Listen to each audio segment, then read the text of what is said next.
खुश रहने के लिए बहुत कुछ इकट्ठा करना पड़ता है, ऐसा हमें लगता है। लेकिन सच तो यह है कि वास्तव में खुश रहने के लिए बहुत कुछ छोड़ना पड़ता है, ऐसा अनुभव कहता है। सबसे पहले तो लोगों की बातों को ही छोड़ना पड़ता है। खुश रहने के लिए सभी बातें दिल पर लगाने लग गए तो खुश रहना मुश्किल हो जाएगा। ठोकर लगी और गिरे तो समझ आया कि कुछ ही रिश्ते अपने थे, बाकी सब तो दिखावे पर चल रहे थे। कुछ लोगों ने हाथ बढ़ाया हमें उठाने के लिए और कुछ लोग तो छोड़कर आगे निकल गए हमें पीछे करने के लिए। सोच अच्छी होनी चाहिए, बात तो हर कोई अच्छी कर लेता है। माना कि पलटकर जवाब देना गलत होता है, लेकिन सुनते रहो तो लोग बोलने की हदें भूल जाते हैं। किसी के बोलने से ज़्यादा उसे समझने की कोशिश जरूर करें, क्योंकि कई बार इंसान जो चाहता है वह बोल नहीं पाता, कभी अपनी परिस्थितियों को देखते हुए तो कभी दुनिया वालों के डर की वजह से। बीता हुआ कल कभी वापस नहीं आता, लेकिन बीते समय में कल ने जो सिखाया वो दुनिया का कोई स्कूल नहीं सिखा सकता। जब दूसरों के घर में ताक झांक करने का और दूसरों की बात करने की फुर्सत ना हो तो समझ लेना जिंदगी शुरू हो गई है। अब आप अपने जीवन में व्यस्त और अपने आप में मस्त रहने लगेंगे। जीवन में हर मौके का फ़ायदा उठाओ, लेकिन कभी किसी के भरोसे का फ़ायदा मत उठाना। कामयाबी भी सुबह की जैसी होती है, किसी से मांगने पर या फिर सोते रहने पर नहीं मिलती। इसको पाने के लिए गहरी नींद से भी जागना पड़ता है। केवल अपने शरीर को ही नहीं बल्कि अपने शब्दों को भी सुंदर रखें, क्योंकि लोग आपकी शक्ल भूल जाएंगे, लेकिन आपके द्वारा बोले हुए शब्दों को जल्दी नहीं भूल पाते। यदि आप प्रसन्न हैं तो जीवन उत्तम है, और अगर आपकी वजह से लोग प्रसन्न हैं तो आपका जीवन सर्वोत्तम है। अगर कभी मन भारी हो और रोने का मन करे तो बंद कमरे में रो लेना, लेकिन दरवाज़ा हमेशा मुस्कुराते हुए ही खोलना। सुखी वह नहीं है जिसके पास सब कुछ है, सुखी तो वह है जिसके पास संतुष्टि है। दुनिया में जो ज़्यादा चालाक बनकर दूसरों की भावनाओं को ठेस पहुंचाता है, यकीन मानो ऊपर वाला एक दिन उसको इस दुनिया में खिलौना बनाकर छोड़ देता है। इसलिए ज़्यादा चालाकी ना दिखाएं, अपने जीवन में ईमानदार रहें। एक पुरुष पूरा दिन काम करने में नहीं थकता, यदि घर आने पर उसको घर का माहौल सुकून देने वाला हो। लेकिन यदि घर का माहौल अच्छा नहीं हो तो वह पुरुष अंदर ही अंदर टूट जाता है और बिना कुछ किए भी खुद को हारा हुआ, थका हुआ महसूस करता है। खुद को इतना विनम्र और मजबूत बनाएं कि अगर पहाड़ों के बीच में भी खड़े हो जाओ तो वह भी आपको रास्ता देने पर मजबूर हो जाए। साड़ी से बढ़कर कोई श्रृंगार नहीं होता और विनम्रता से बढ़कर कोई व्यवहार नहीं होता। एक पति पत्नी का अनमोल रिश्ता, इसमें एक ऐसी गोद मिलती है जहाँ पर पुरुष को सुकून मिलता है, और एक ऐसा कंधा मिलता है जहाँ एक स्त्री को बहुत बड़ा सहारा मिलता है। दिमाग में दुनिया भर के टेंशन रखते हैं, लेकिन दिल में अपने बच्चों के लिए फिक्र, यही है पिता का जीवन। रास्ते में बदलने से मंजिल नहीं मिलती, मंजिल पाने के लिए मेहनत और लगन की जरूरत पड़ती है।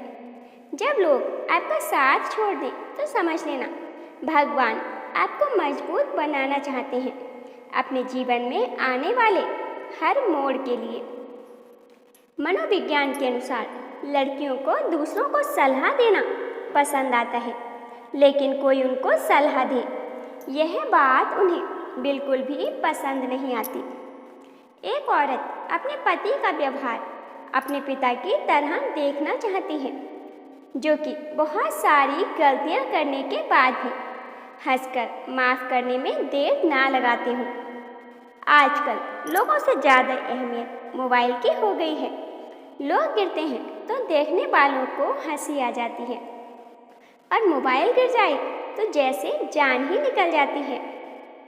एक दिन मैंने ईश्वर से पूछा, मेरे अंदर एक ऐसा शोर है ईश्वर मुझ पर हंसे और बोले, चाहते तो तेरी कुछ और थी, मगर रास्ता तेरा कुछ और है।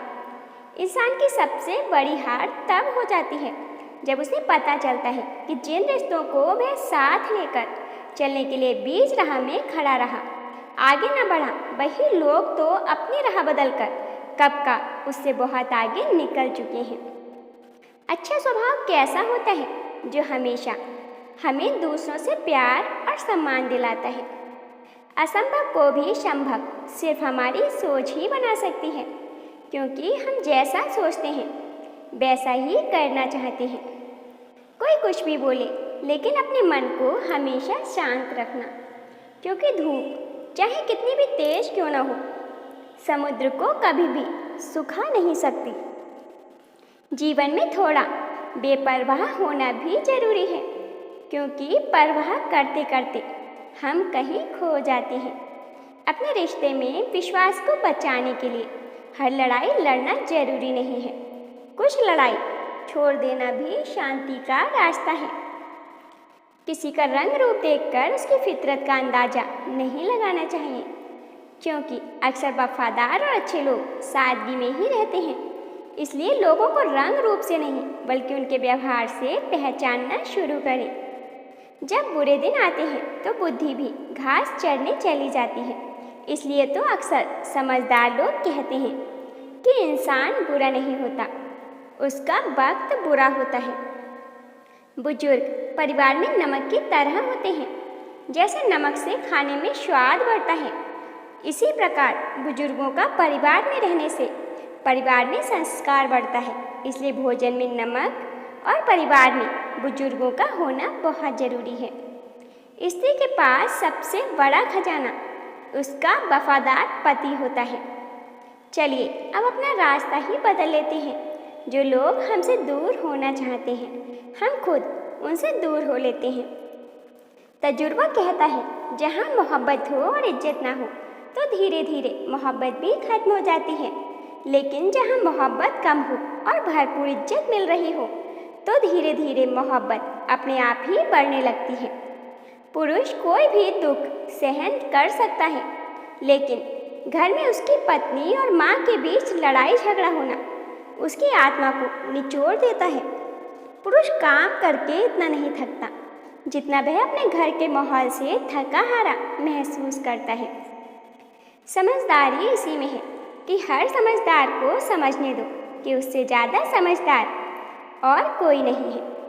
खुद को इतना भी दिलासा मत दीजिए, कोई इतना भी व्यस्त नहीं होता कि आपसे 2 पल बात न कर सके। दोस्तों, यदि आपको वीडियो पसंद आई हो तो वीडियो को लाइक और शेयर जरूर करें। चैनल पर नए हो तो हमारे चैनल को सब्सक्राइब करना ना भूलें। धन्यवाद।